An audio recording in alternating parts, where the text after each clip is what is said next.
We were something else. I'm looking at. Why do I look like I'm being held hostage? Is it because it's a white wall? You must stay at home. I don't know what changed. Well, I do and I don't. The point is, you're hearing this, or you're seeing this, or you're reading this, so I can't be gone. Well, I can't be gone yet. Who knows? Who knows really where we'll end up?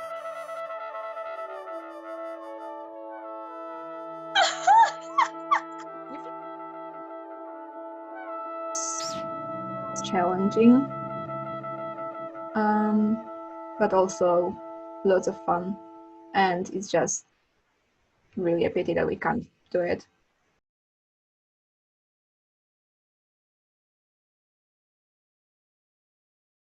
I'm in my house. I'm in Coventry. I'm great. Quarantine is a life that I was made for. Isolation. Yeah, it's been like 5 weeks. I've been keeping track incredibly well. Clearly, I am as good as I can be self-isolating because they think I've got symptoms of coronavirus. I am in Poland, back in Poland. So happy. Yeah, I had a long journey through Germany and then across the border by foot. So there was absolutely no flight from Birmingham, where I usually go from. And I had to go to London, and I had to spend a day and a night in London in order to get on my plane. And then I went from London to Berlin, and from Berlin by train to do different cities on the way and to Frankfurt, and then by a cab and then by foot through the border. On the border, I had a whole like war zone tent and stuff with a person in full suit, checking my temperature and my symptoms and everything. And then soldier lady was taking taking my details, and then I had to download an app from the government, and was put in 2 weeks quarantine. And twice a day I had to send a selfie that was checking my location, and twice a day police would come over to see if I'm actually home. I'm in Coventry.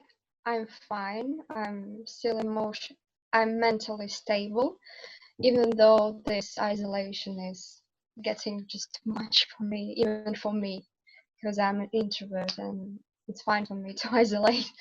But yeah, I'm trying to read books, watch films, and do things which I love to do. I'm at home in Hertfordshire. Yeah, it's fine. I'm not really minding like isolation, like quarantine as much, because I'm finding time. I've never had to do stuff like reading and stuff like that that I kind of like to do, but don't ever have loads of time on my hands to do. So I'm not really minding the isolation part, but then like the not being able to see friends and family part and not being able to finish uni part is like, that's really difficult. With the uni thing as well, it's so weird because it happens so quickly. Because I feel like one second we were just planning to carry on with the shows as normal, even though all this was kind of going on in the world. And then it was, okay, the festival's cancelled, but we're still going to do the assessment show.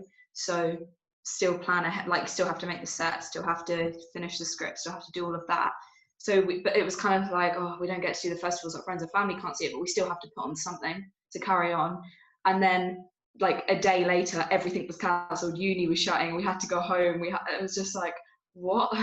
And it was, I think we came in, just filmed everything and then just went home, and that was it. And F&P just kind of finished, and it was just really weird. So I'm still kind of getting my head around that. Just like I haven't really accepted that I've finished uni yet, and that's like done, because nothing happened to officially end it.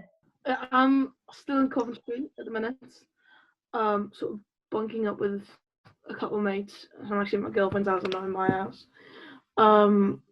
Yeah, isolation is a bit odd, sort of living with people you haven't lived before, and then just suddenly being with them 24/7 is interesting. I think it's certainly living with students still as quarantine's going on. You certainly have that hangover feeling of that everyone's sort of missing it and not missing it at the same time.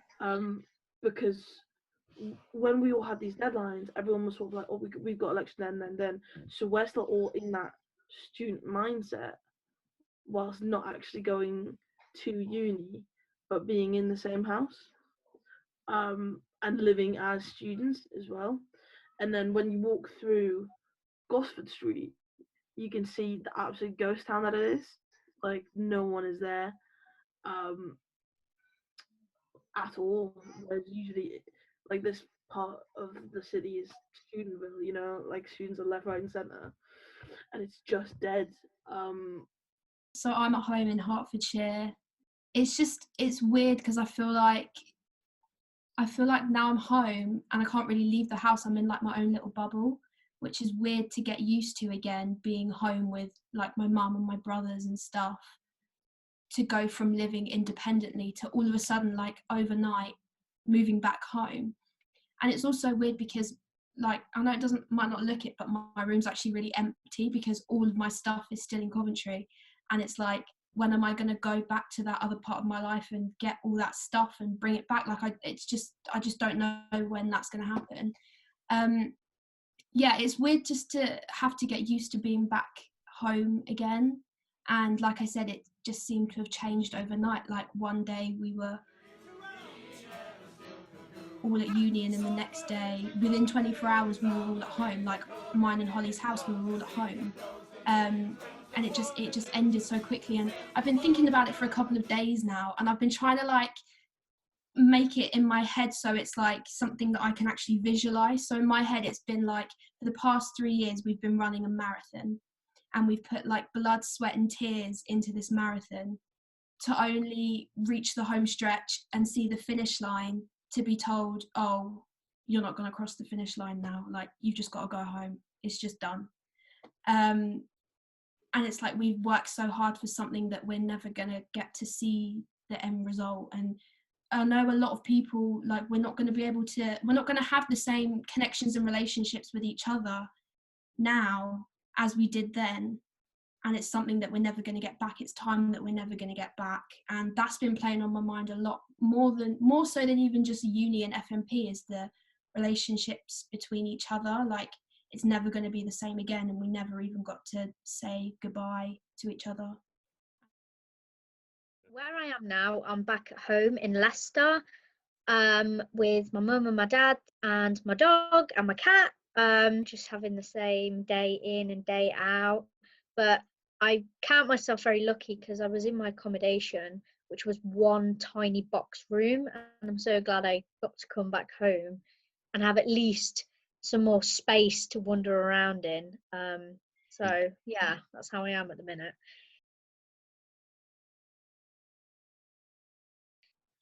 I have a distinct memory of empty space as well, and being a ball, a wall, and a needle as well. So I'm really good at that as well. Like an amazing wall. I'm telling you. Oh, empty space was something else. Oh, that was fun. Yeah, everybody. Yeah, it was a long journey, being 19 and moving 1,000 miles away from home, just kind of wishing for the best. Yeah, but it was fun. It was hard to adjust, even though living in Europe, you would think there is no much cultural differences, but then you come to Britain and you realize there is loads. Yeah, and then few first weeks were mostly getting used to different accents and trying to understand what people were saying to me. So that was cool. And also getting used to British education system and how everything is run, and the whole balance between students and staff that was completely new. So it was moving out for the first time, so that was crazy. Obviously not quite as far as Europe, but it's not about the distance, man. And then so starting a degree was really weird, obviously, because didn't know what to expect. Because surprisingly, I'd never done a theatre degree before, and everything was new in terms of new people, new place. It was just a whole lot of new at once. So that was real big. It was a big change. But now it's weird because that's normal. So now it'd be weird not to do that. Yeah. It's gonna be weird not doing uni every day. Well, it is weird not doing uni every day because we're not doing uni every day. For me, it was like a dream, I would say. I could understand what I'm doing in England and what's happening, why I'm going to this university for others people. So I was kind of, yeah, very nervous. And I think my first year at university was, it was very tough year, I would say. The second year was much easier. Memories of first year. I would have to say getting slapped in the face. For empty space and flying across the stage. That's my number one memory from first year. And then Shakespeare. The best moment of the degree so far, undeniably, was a phenomenal learning experience. Wait, wasn't it the second year? Oh no, that was second year. Oh, with FMP working with a third year group. We went Belgrade with Courtney. That was fun. Oh, you did Killjoy. Killjoy. Yeah. So I forgot about that. Now I remember it. Thank you. Yeah. So we went to work with a third year of the time, now fifth year FMP group, and I'm not good at this. And so we performed in Belgrade with Killjoy.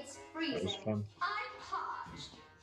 Perhaps you should employ a doorman. That was an amazing experience. I learned a lot of good things because I know sometimes being in a bad FMP is really good because you learn a lot of stuff. But What not to do. yeah, but I was really fortunate to have to be in a group where the work ethic was really good and they had great ideas, and yeah, it was a really good experience. And to be able to go to the Belgrade in first year, I mean, we didn't even get that opportunity this year because of City of Culture and then obviously the virus. But I'm really lucky to say, like, I actually kind of got in to do that myself. So, oh, it was massive, yeah. Chloe really worked hard, I could tell on it. And I learned a lot of things from her. And I keep in touch with her now. When I was doing my FMP, I would message her for advice because she directed hers. So it's nice because I kept those contacts with people as well. So yeah. Do you know how hard it's been to keep this dress a surprise? To keep the shock in the wraps near impossible, but no. You still want to marry me in a funeral gown!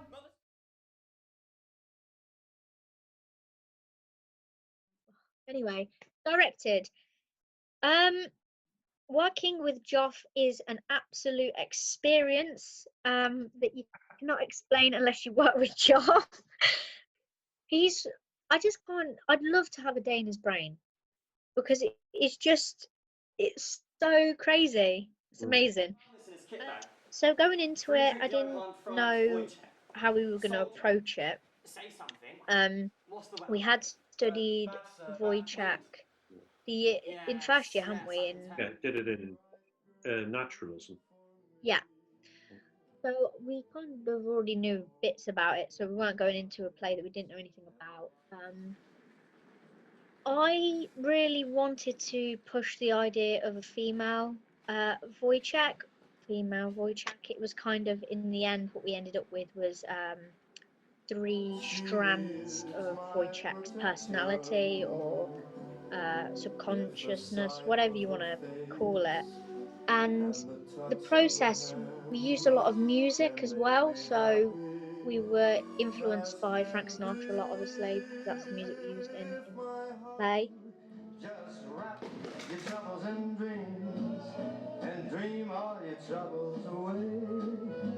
Your castles may tumble, that's fate after And then we had like the choreographer and stuff, which was cool because half the people in our class, which you could tell from watching rehearsals, had never danced before. So those rehearsals were fun. Yeah, like even like we'd spend hours in rehearsals practicing like the transitions and stuff because moving around the camp beds and all stuff like that. We'd literally spend hours doing stuff like that. So I feel like we had a very different experience to Middletown, because they were just so different. And like going into like, because then I did the like tech week and stuff with Middletown, and it was like a completely different like environment and experience. I was like, whoa, this is so normal compared to Wojciech. I wonder who she can be. Somebody loves me. I wish that I knew who she can be. Worries me.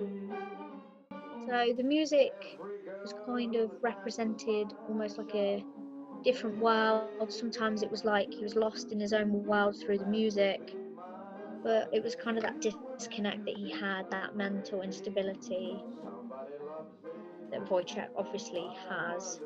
Poor soul, he's absolutely suffers. It's you. Won't you believe me? Somebody loves me. I wonder who that baby can be. She's a killer, thriller. Somebody loves me.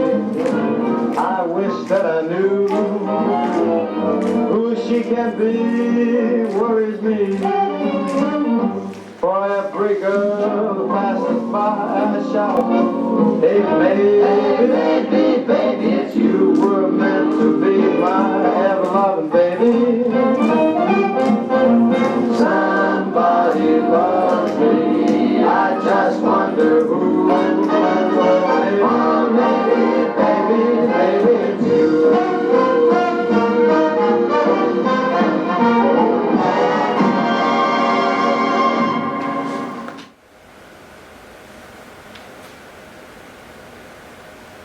The fire exit is over there. I think you can also get out this way.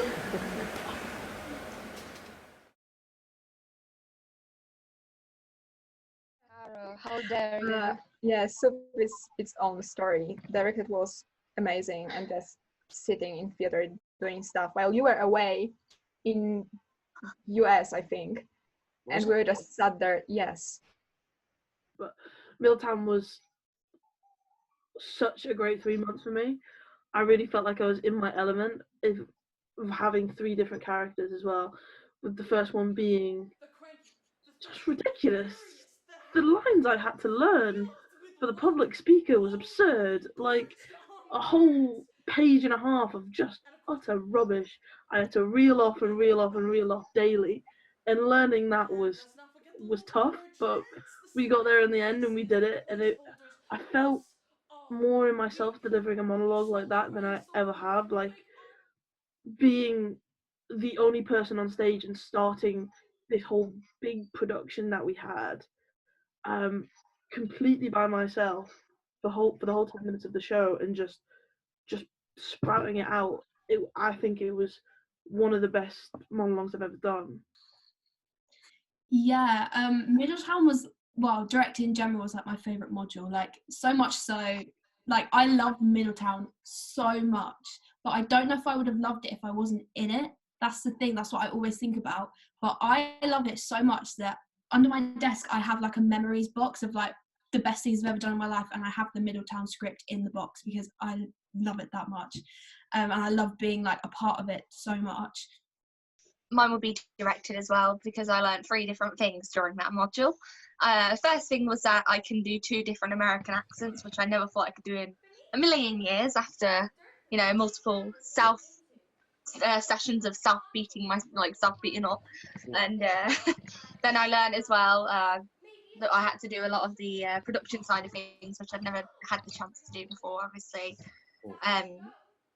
so creating all the set for Middletown, making 2 massive houses in the middle of a theatre. I was just saying that no, Middletown in general was just a really, really beneficial module, and it was really fun. I think I learned a lot as a performer and production side. Courtney, Middletown module. Did I say Middletown module? Yeah. Yeah. So yeah, of course, Middletown, wonderful Will Eno, and those wonderful times when I was almost choked by the helmet. Love it. But yeah, well, actually, I missed your lectures. like really, I enjoyed your lectures.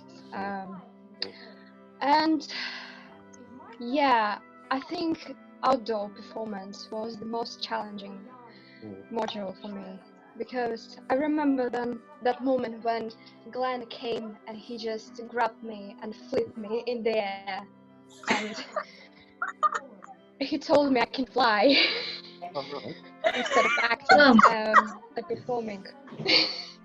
So I should forget about acting and just learn how to fly. It was really nice. Working with Ksenia is lovely. I was kind of more focused on helping her, so that was kind of my job backstage. But that astronaut's costume was, we got quite fast at it in the end. Yeah, it was one hell of a costume by Kieran, that's for sure. And I got to help him a bit with it as well, which was really nice. And it's always a pleasure to work with Kieran.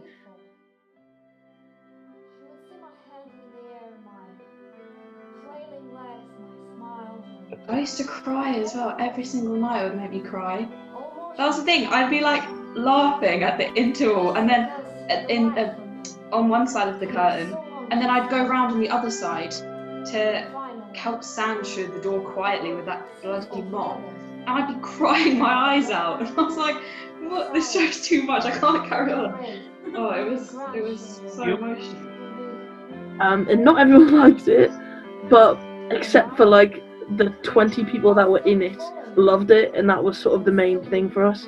But if you listen to what is in the script, it's just beautiful language, and that's why we loved it, because we knew what was in the script, because we had to fucking learn it.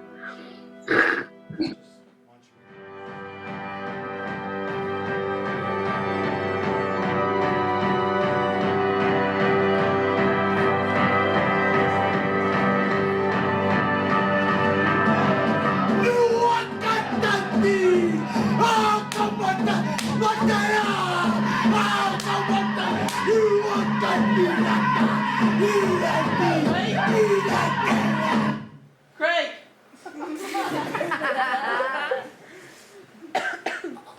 I was beautiful. Did you just say you were beautiful? Yeah, we did this module called experimental and digital, which was really fun because that's what I like doing most of the time.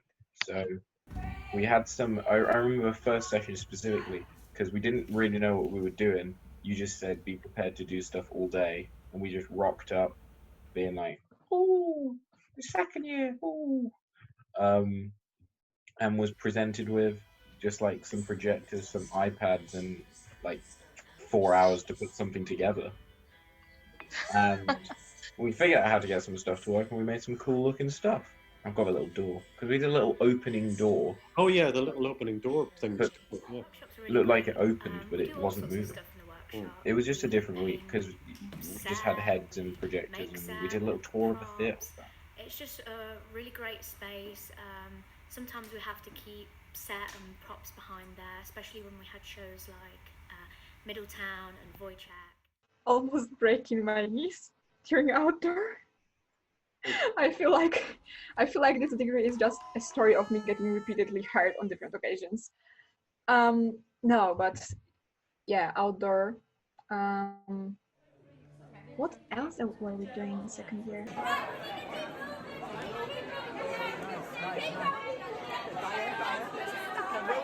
Let's go.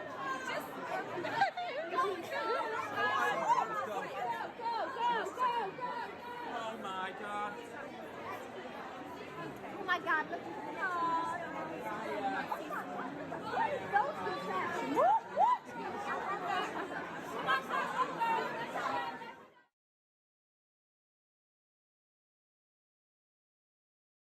noisy. Where did we go in first year? We went to Stockholm. Right. And it was a great experience to be away from my parents. I'm joking. Oh. No, Stockholm was really good. It was really interesting because for me, I'm like someone who likes to plan to do stuff. And like I just love the adventure of like going on the underground and like you've got to work out how to get here and I managed to fit in so many different things and I don't know, it was just really interesting and Diantha and Andre all buddied up and we kind of went on our adventure together, all three of us together, the whole trip. We just kept going to places together because we were like always up for somewhere to go. It was just so much fun. Like we just spent the whole trip laughing, but it was I really enjoyed that, and it's such a pretty place. Like it was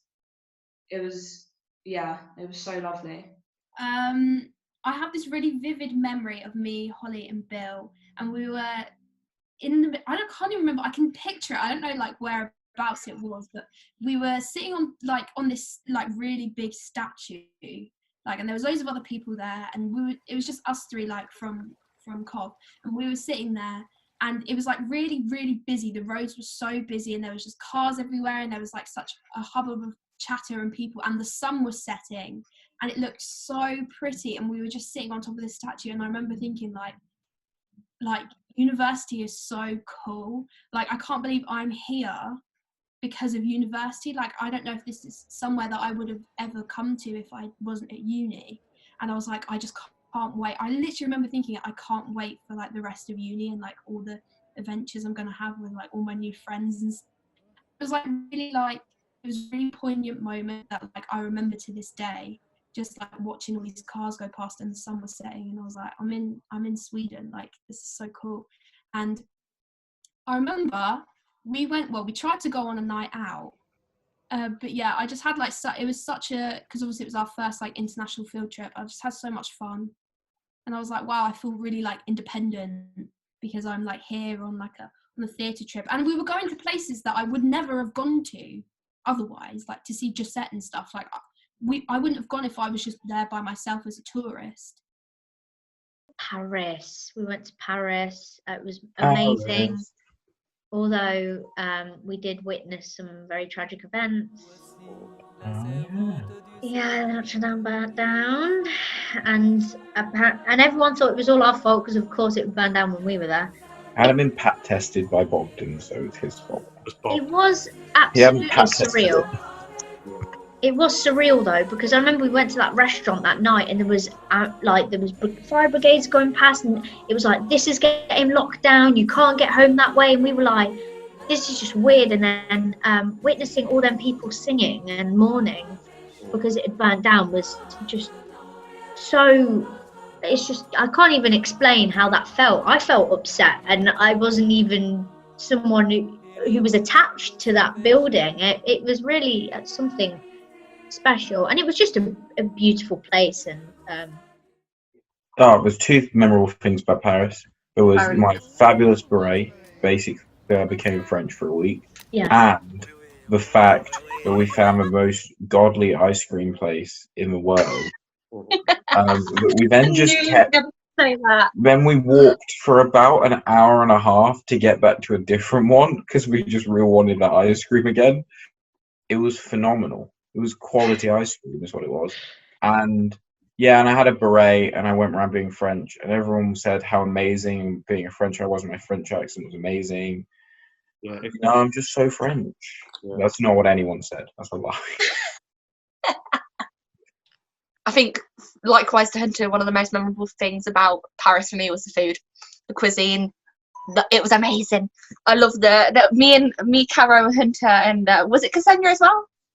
We found a vegan cheese place, and Caro got me absolutely addicted to the vegan cheese, and I spent most of my euros on the vegan cheese. But yeah, for me, Paris, it was definitely the food. Obviously, you know, the tourist sites are amazing as well, but I'm definitely a foodie, and the food was incredible. Yeah, but Paris, I remember a few things from Paris. First one being how you hyped me for that falafel, and it was so not good. Tom, you kept talking about that falafel since you found out I was vegan. So like 2 years. And then I got that falafel and he was like, Sorry. yeah. But I still appreciate, yeah.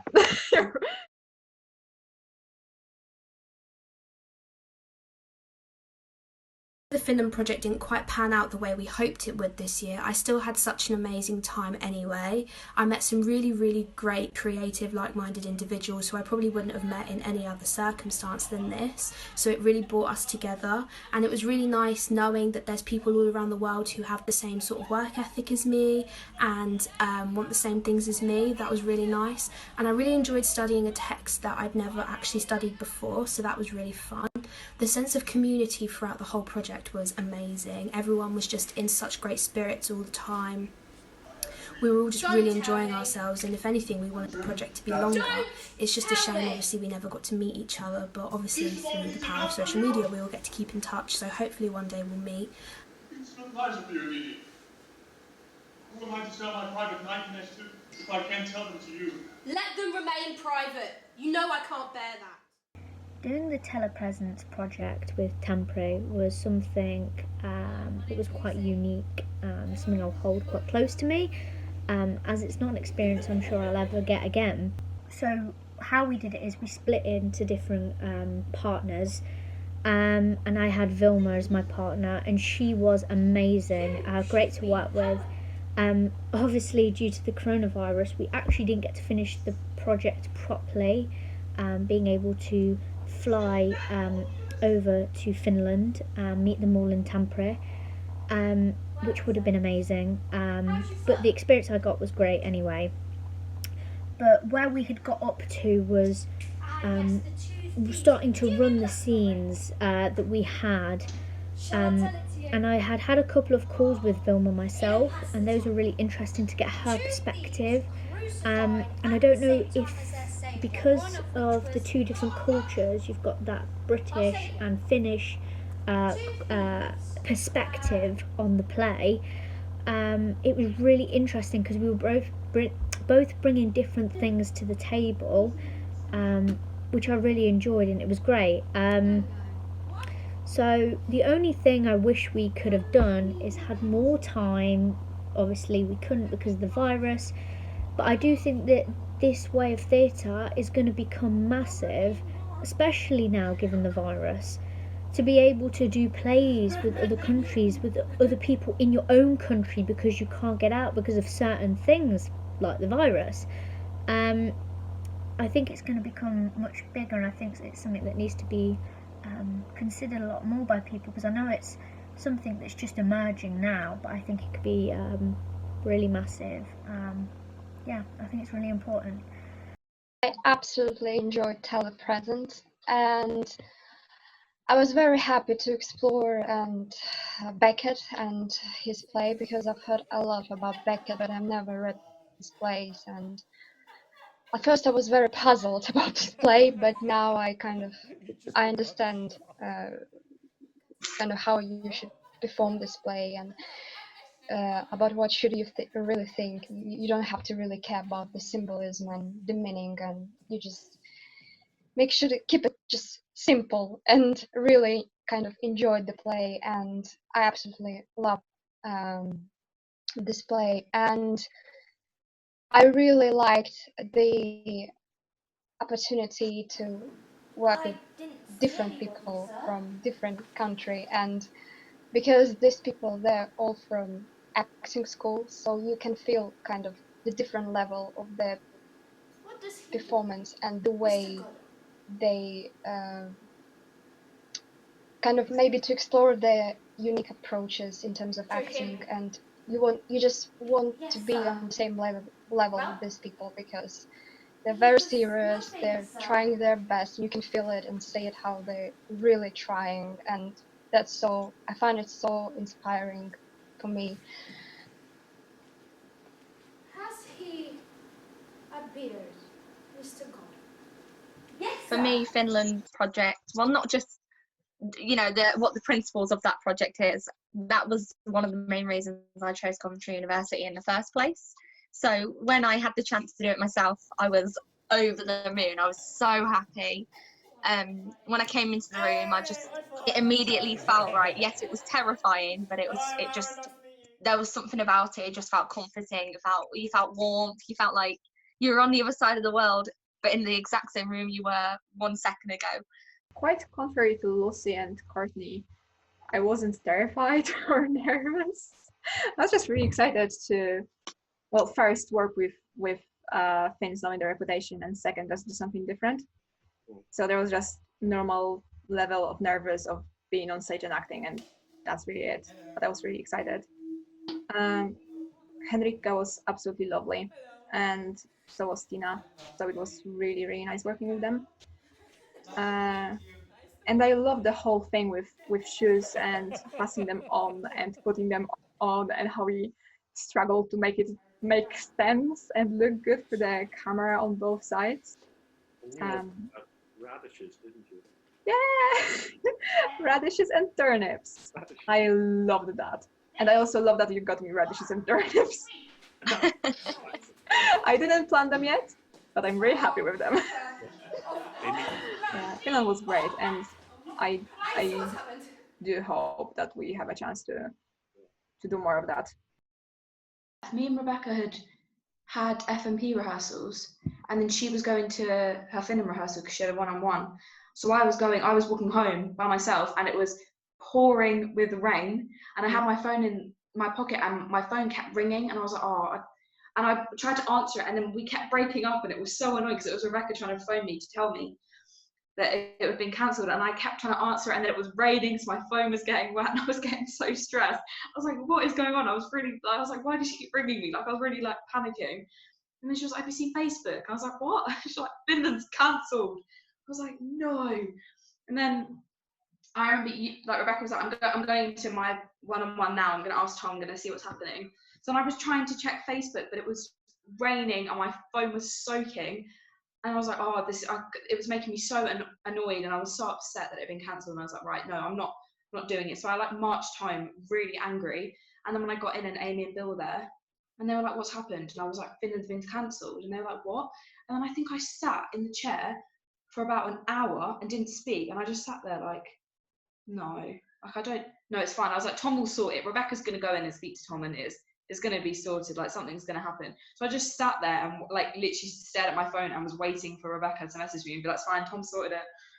And I was kind of like in denial, because I was like, no, they wouldn't cancel Finland. Like, we've all been looking forward to this for 2 years. Like, no way, this isn't cancelled. It's fine. I was standing outside 110 waiting to go in for my session, and I was on Facebook and I saw it, and I had to like reread it a few times because I was like, I'm definitely reading this wrong. Like, maybe it's just postponed. Like, I was so confused, and I stood there and I literally, kid you not, read it about 10 times, and I was like, oh my god. And like, it was so weird. Like, you know when you're on like a roller coaster or something and your heart like drops, it feels like, or your stomach like drops. That's what it felt like. It was so weird. And so I was trying to call Holly, and it was just such a mess because the phone kept breaking up, and I was like, Holly, just answer me. I need to like speak to you about this right now. And then she was like, you have to be joking. And I was like, I'm literally not. Have a look. And we just like, I remember we were on the phone and we just like didn't say anything because we were like, oh my gosh, like this can't be it. And then I remember I went in, and Tom, you weren't there yet, and I sat behind the screen in the dark, and I just sat there, and I was like, how is this happening? Like, this can't be happening. And then you came in, and then I remember we were talking, and you were emailing the people, and they were replying to you quite quickly. So you were like emailing them back and forth, and you were literally begging. You were like, please, anything, can we just postpone? Can we do anything? And they were like, there's no way we can like make an exception. And you were like, I have students in tears, which was true because I was actually very upset. And you were like, I have students in tears, there's absolutely nothing we could do. And then I remember, because when we started the session, on the other side, Tina didn't know yet. And I remember you told Tina, And it was just like, and we all, and it was like me and you, and then Lassie and Tina, and the four of us just kind of stood there, and like we didn't really say anything, and we were like, yeah, it's not happening. And it was just like a disbelief. It was like such a weird feeling, because it's like it's something we've worked towards, and now it's just not going to happen. And then I remember walking home, and it was still raining. Like, it was raining so hard, and I didn't have a hood, I didn't have a coat, and I was so sad. And it was like pathetic fallacy. Like, the weather was literally mimicking the way I was feeling. Like, it was horrible. And I was like, of course it's raining so hard right now, and I don't have a coat or anything, and this has just happened. And I walked in, and I'm pretty sure Holly, you were still sitting in that chair, and walked in and just like slumped on the sofa, and I was just like, what's the point? Like, what's the point in any of this anymore if we can't even get to do what we want to do? Like, of course this is happening. And I'm still not over it, to be honest. Like, I'm still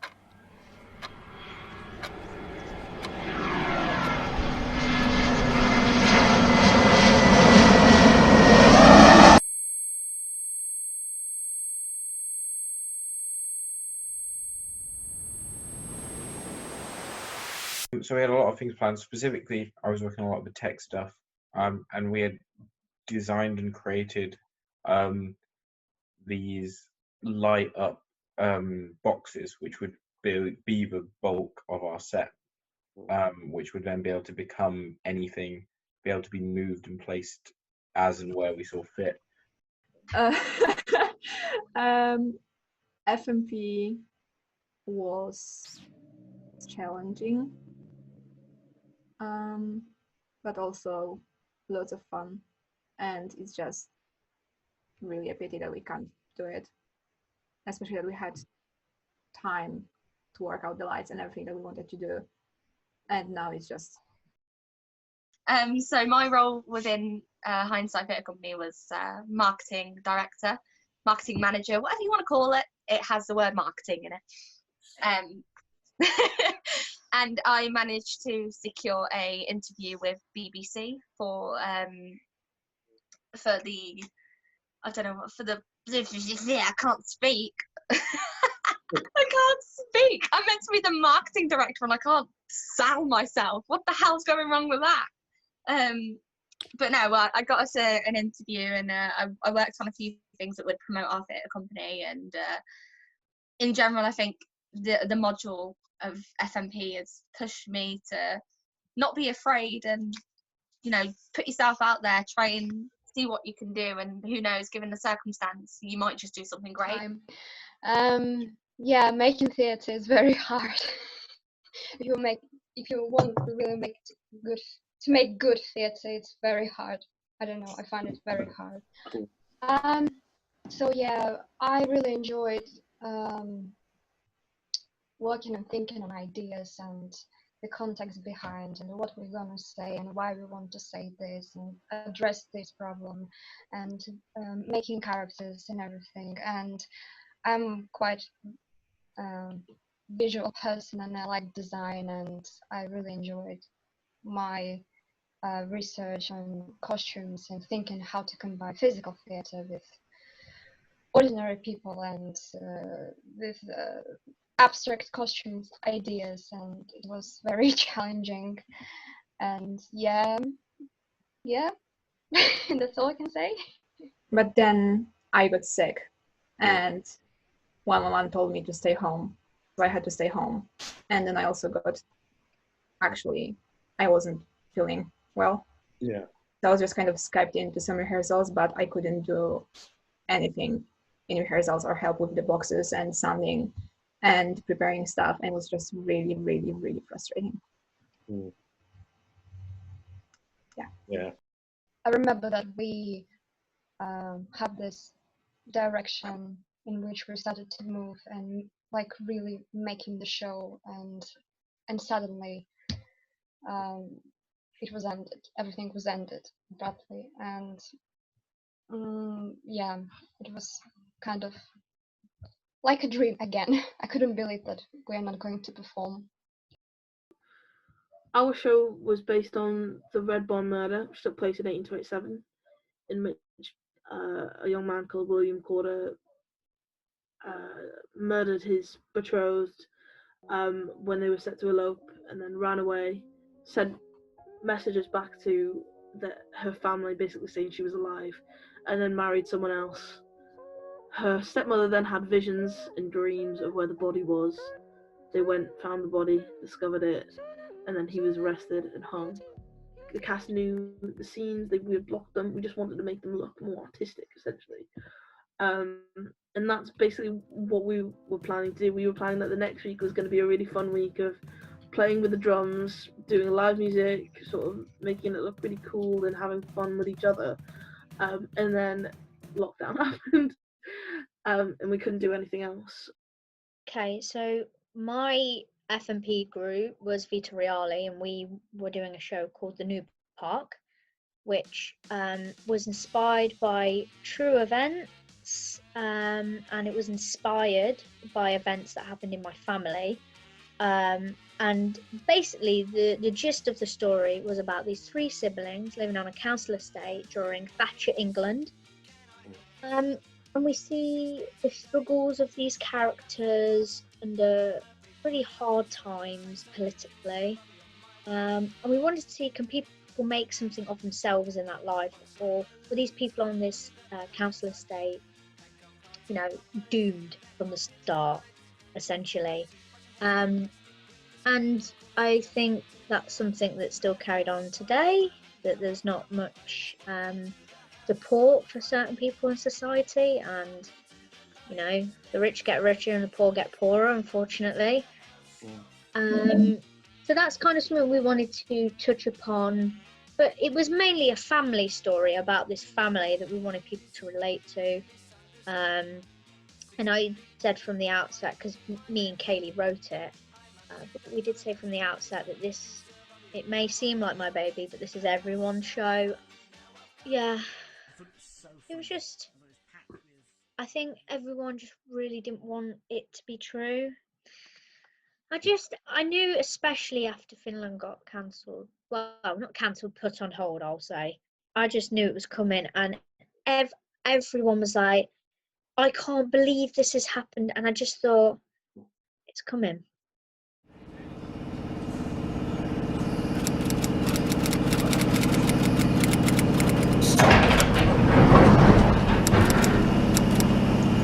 Please mind the gap between the train and the platform. This is Barons Court. Change here for the District Line. This is a Piccadilly Line service to Cockfosters.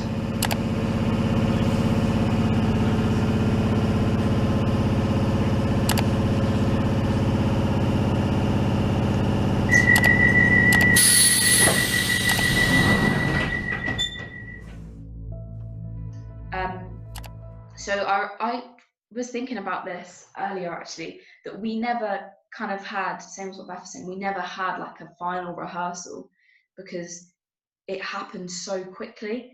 So I remember I don't know if it was the day before St. Patrick's Day that they said that the festival was cancelled, but we still had to do the assessment.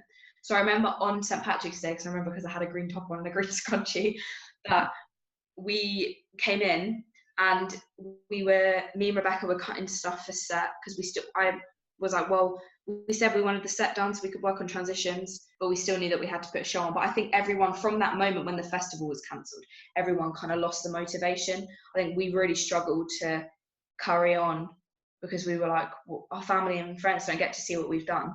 And it was really, we were all really upset by that. I think that was really important that our family got to come and see what we've been working on. And so I think our group was kind of struggled. So I think we really struggled with that.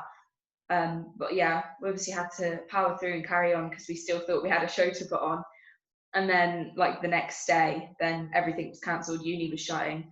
So we came in on the I think it was the Thursday of that week. So it got cancelled on the Wednesday, everything was cancelled on the Wednesday. We came in on Thursday and just tried to film. We tried to do like a full filmed run, and then having to come in and film, like that was really difficult doing that film, Grant, and you can tell from our performance, like all of us, it's not the best acting we've done.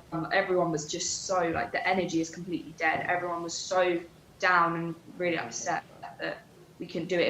It was really hard to film that full run, and especially with Tom was playing all the parts. We had our script in hand. We didn't have transition, so we just had to kind of be like, oh, we'll cut this bit and we'll just quickly move this stuff. And it was just, not even a quarter of what the show could have been. I think our show, like the ideas that we had that we didn't maybe necessarily get to work on yet, were like so good, and it's just so crushing to not be able to show something that you've literally poured your heart into something, and then for someone to just take it away. And the thing is, it's difficult because it's no one's fault. Like, it's not like anyone had an option of closing the unis. Like it had to be done, and we all know that. And I think that's what makes it so frustrating, because really there's no one to blame. It's just how it is, and it's how it is for everyone in the world. But I think our show had like such potential, and I just really hope that we do, in some capacity at some point in the future, get to do it, or at least like show some of it. And I remember when we found out that it was done, we decided, like, as a company, not with the cast, just as a company, we decided to like go out and just like have a meal. And then we went to the pub for a drink afterwards, and we were just kind of reminiscing on what could have been and like the fun times we'd had. And then it came on the TV that Boris was gonna shut down all the pubs, and we were like, do you know what, we can't even sit here in this pub and talk about it. We can't even do that. The least thing that we want to do, we just can't do it.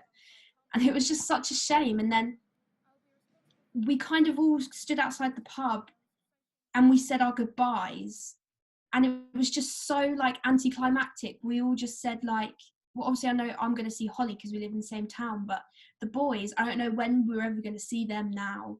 And it was just kind of like we all hugged, and then we were like, okay, like, bye. Like, these people that I made a piece with, a piece of theatre that could have gone on to be something so amazing, and then I've just said bye to them outside a pub, and now I don't know when I'm ever going to see them again. Like, it's just so like crushing, and it's just so upsetting that that's how it had to end. And I've said it before, but it's more the fact that we didn't even get to like round everything off with like a proper goodbye or anything. Like, everyone just kind of went back to their respective areas of the world, and then that was it. I don't know what went wrong. What went wrong with Rod Stewart? Maybe I'm turning into Rod Stewart right now.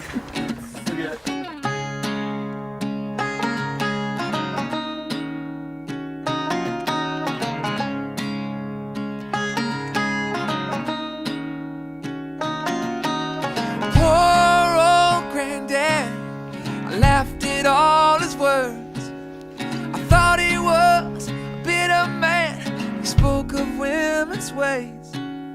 They'll trap you and they'll use you before you even know. The love is blind, you fight too kind, you'll never let it show. I wish that I knew what I know now. When I was younger, I wish that I knew what I know now. When I was stronger, you can't such a pretty show steal your heart away. Backstage, back on earth again. The dressing rooms are great. They come on strong and late too long. They make you feel a man. But love is blind, and soon you'll find you're just a boy again. I wish that I knew what I know now. When I was younger, I wish that I knew what I know now. When I was stronger, yeah.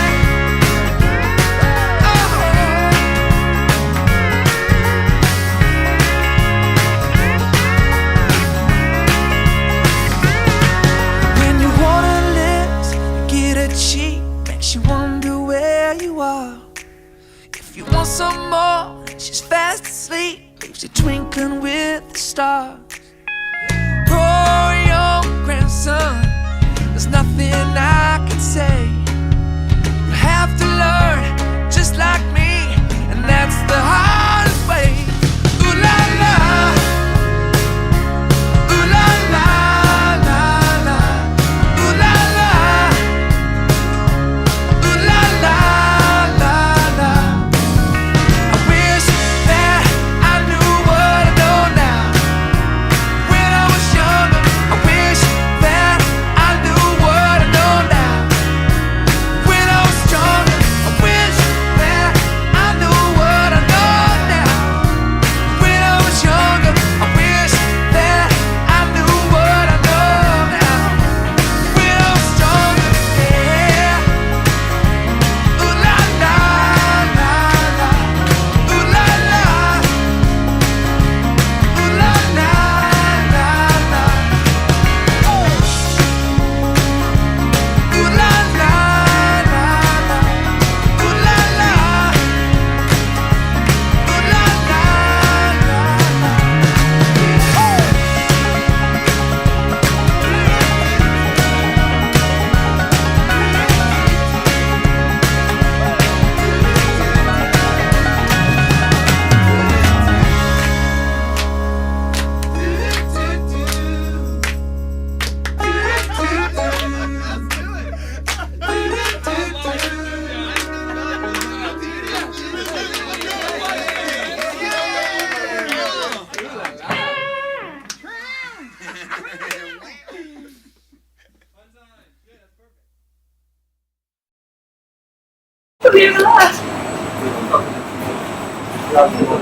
I'm trying to be a vegetarian. I'm always trying to find the soup which is perfect for me. I like vegetarian, and this is the tomato cream soup. I think it's perfect. It doesn't have meat. But one day, I'll mix the soup with this one because they have quite similar design, the red color. So I thought it's a tomato soup. So I decided to buy this, but this has beef. I was really upset. I decided, but I decided to buy this, and well, I'm trying to be vegetarian. So I decided just, okay, I'll postpone my vegetarian mission and eat this beef.